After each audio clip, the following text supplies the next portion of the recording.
Hey, what's up, everybody? True Boxing here. Thank you for coming back to Get Hit with the Truth. So today we're doing the WBC Champions Report, as this is the fourth edition of the Champions Report of 2024, as I cover all title belts and champions from 122 pounds all the way to heavyweight.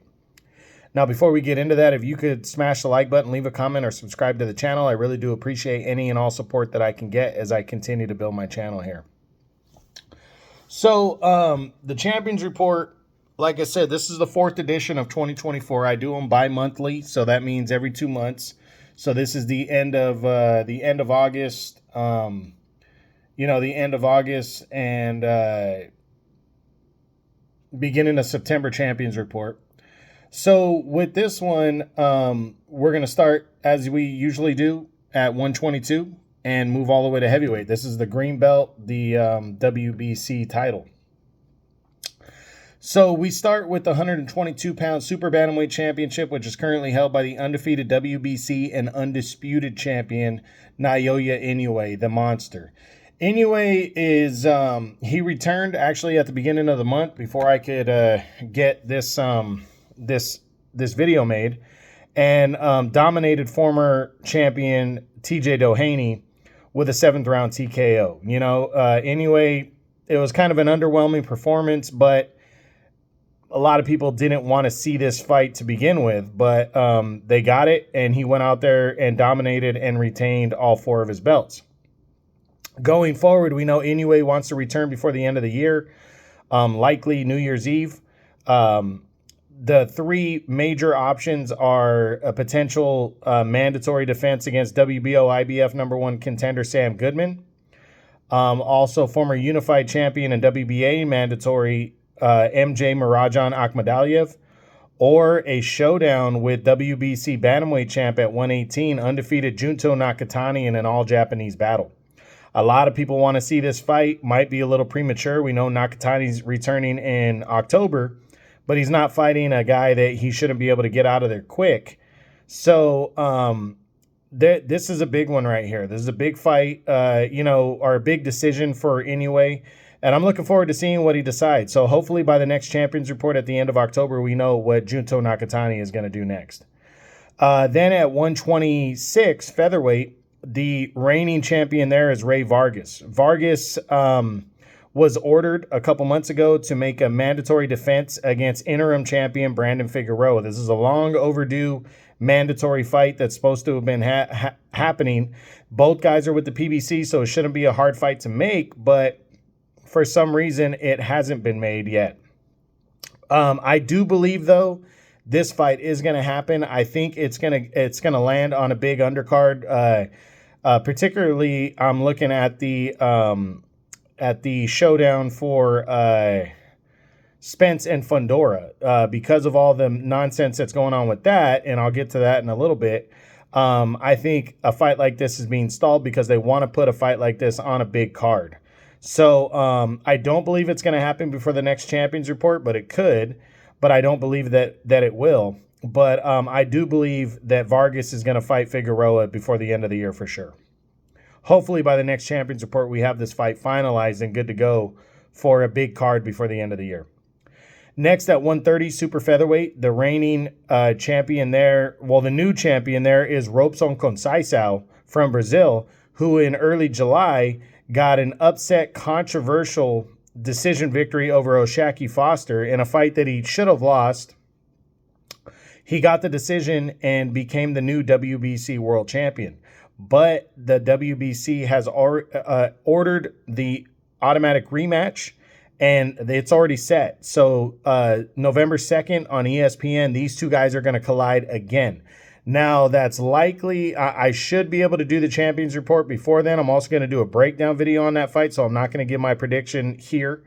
But November 2nd, these 2 guys should be colliding will be colliding, not should be, they will be colliding for the WBC Super Featherweight title in an immediate rematch, and I'm looking forward to seeing that. Next at 135, lightweight, the reigning undefeated champion there is Shakur Stevenson. Stevenson returned in early July and ended his contract with Top Rank when he scored a one-sided unanimous decision over Artem Hardarunian. Now, Stevenson has already signed his next fight. He signed with Matchroom and Eddie Hearn. He will return on Riyadh season October 12th to defend his title against former junior lightweight champion Joe Cordina, who's coming off his lone defeat, losing the IBF title in controversial TKO style against Anthony Kakachi back in May. Stevenson's coming in a big favorite. I am going to do a breakdown video on the fight with Cordina, so I am not going to give my prediction here, but he's coming in a solid favorite as he's going to main event a DAZN pay-per-view that night with Cordina. So that's October 12th on pay-per-view. Next at 140, junior welterweight. The reigning WBC champion there is the undefeated Alberto Puello, who was upgraded to champion back in June when Devin Haney decided to take some time off. He wasn't happy with the results of his proposed mandatory defense against Sandor Martin. So now Puello, as I already announced, Puello is going to fight Martin. I believe the PBC won the purse bid rights for this fight, and it looks like Puello and Martin will land on a PBC card before the end of the year. And again, I think this all circles back to potentially Spence and Fundora or another major card the PBC is going to try to put together, potentially Tank Davis's next fight as well. This could land on an undercard. I think it's going to be on one of those two undercards. I think we're going to see Puello and Sandor Martin for the WBC title, but I do not believe it's going to happen before the next Champions Report at the end of October, so we'll see. Next at 147, welterweight. The newly upgraded and undefeated WBA champion is Imantas Stanionis. We no longer, scratch that. We are in the WBC. I got mixed up for a minute. The reigning WBC champion at welterweight is Mario Barrios.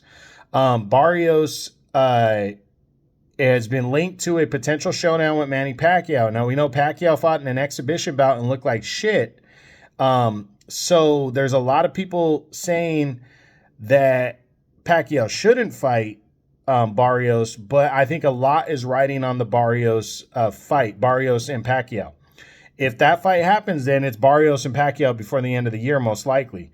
If it doesn't happen, I think there's a very good chance Barrios attempts to unify belts against Imantas Stanionis, the WBA champion, and I do believe that fight would land on one of the two big undercards of either Fundora and Spence or Tank Davis's undercard if he fights before the end of the year. So a lot of moving pieces. We should have the fight finalized, or we should at least know what Barrios is going to do, whether it's going to be Stanionis or whether it's Pacquiao or even something else by the next Champions Report.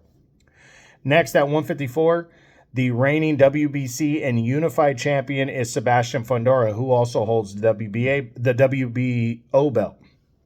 Fundora has been linked to a potential showdown with Errol Spence Jr. for quite some time now, and it was proposed to be in October. But the WBO threw a monkey wrench a couple weeks ago when they ordered Fundora to fight Terrence Crawford next, who is the WBA champion and the WBO interim champion. Right now, I honestly believe it's a battle of who is going to who's going to blink in this one, because we know Fundora wants to fight Spence next, but it doesn't appear that he wants to lose one of his belts.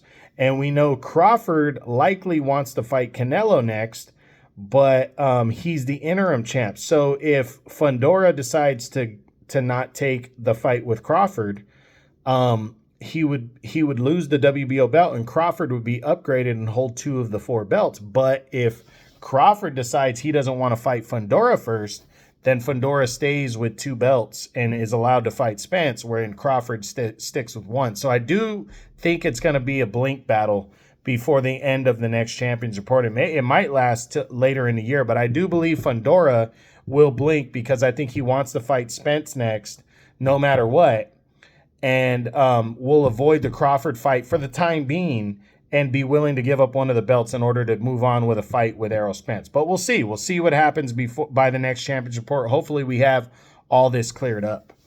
Then at 160 middleweight, the reigning champion is Carlos Adames. Adames, He was linked to a potential unification bout with Janabek Alamanhalai.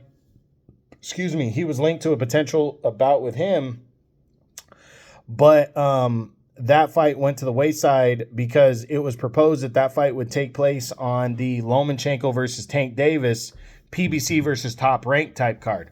But when Lomachenko came and said that he isn't pursuing a unification with Davis next, he wants to take the rest of the year off, a fight with Alamanhalai fell to the wayside for Adames. So we really don't know what Carlos Adames is going to do next.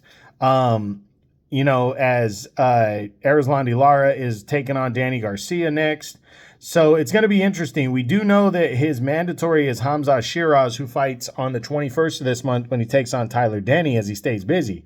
I do believe there's a chance that the WBC will order Shiraz to fight